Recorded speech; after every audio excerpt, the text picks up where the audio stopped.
30 বছর আগে বলেছি চলবে না, 30 বছর আগে ঠাকুরের গান চলবে না, এই কথা বলাতে আপনাকে ব্যথা লাগে কেন? আরে রবি ঠাকুর বাঙালিদের শত্রু, রবি ঠাকুর মুসলমানের শত্রু, রবি ঠাকুর ঢাকা বিশ্ববিদ্যালয়ের শত্রু, রবি ঠাকুর জাতির শত্রু। যেদিন মুসলমান ভারত বাংলাদেশ পাকিস্তানের ইংরেজদের হাতে নির্যাতিত, সেদিন রবি ঠাকুর লন্ডনে মুছ পাকাই। সেই রবি ঠাকুরের গান সেরে কি গান আমি বলবো? ওমা তোমার আকাশ তোমার বাতাস, ও কালিমা তোমার আকাশ তোমার বাতাস আমি বলিনি, আমার ছেলে মেয়ে বলবে না, দেশ শাস্ত্রাগিল বলবে না।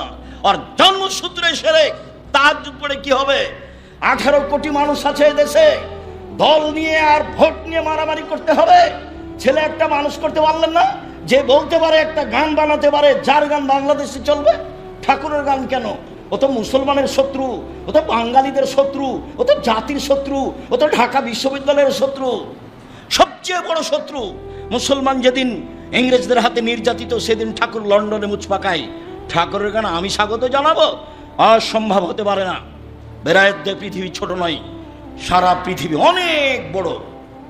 সম্মানিত দিনী ভাই বোন, এই কথা বলে আপনাকে আমি খাটো করতে চাইনি। আপনি আমার ভাই, আপনি আমার বোন। যেটা সত্য সেটাই মেনে নিতে হবে, যেটা অসত্য সেটাই ছেড়ে দিতে হবে। এতেই কল্যাণ রয়েছে, অবশ্যই কোন রয়েছে। বলছিলাম নফল সিয়াম, আল্লাহ আমল করার তৌফিক দান কর। আল্লাহুম্মা আমিন। আল্লাহুম্মা সাল্লি আলাইহি ওয়া সাল্লাম। আসসালাতু ওয়াসসালামু আলা মান লা নাবিয়্যা বাদা। নফল সিয়াম। আব্দুল্লাহ ইবনে আব্বাস রাদিয়াল্লাহু তাআলা আনহু বলেন, রাসূল সাল্লাল্লাহু আলাইহি সাল্লাম মক্কা থেকে মদিনায় আসলেন।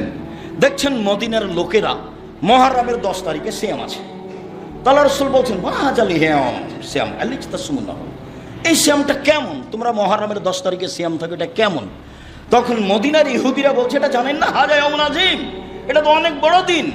আনজাল্লাহু তাআলা মূসা ওয়া কওমাহু ফিহি ওয়া গাররাকা ফিরআউন ওয়া কওমাহু ফাসামা মূসা শুকরান।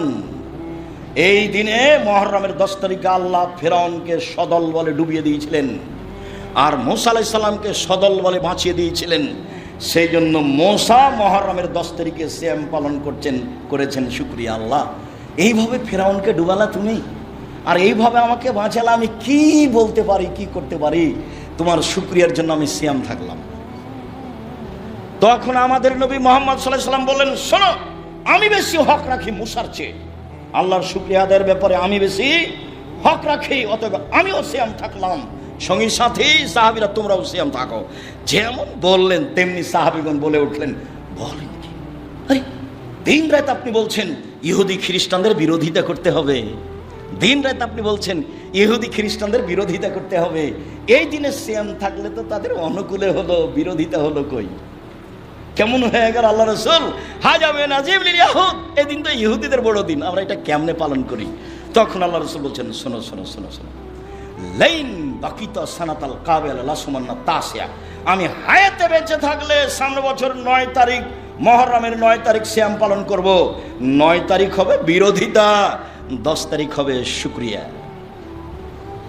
9 তারিখ হবে বিরোধিতা আর 10 তারিখ হবে শুকরিয়া। এই জন্য মুহররমের সিয়াম দুইটা। হাফসা রাদিয়াল্লাহু তাআলা আনহা বলেন, রাসূল সাল্লাল্লাহু আলাইহি সাল্লাম দুইটা কাজ কখনো ছাড়তেন না, 4টা আমল কখনো ছাড়তেন না। 1 মুহররমের সিয়াম, 2 যুলহিজ্জার 1 থেকে 9 পর্যন্ত সিয়াম, 3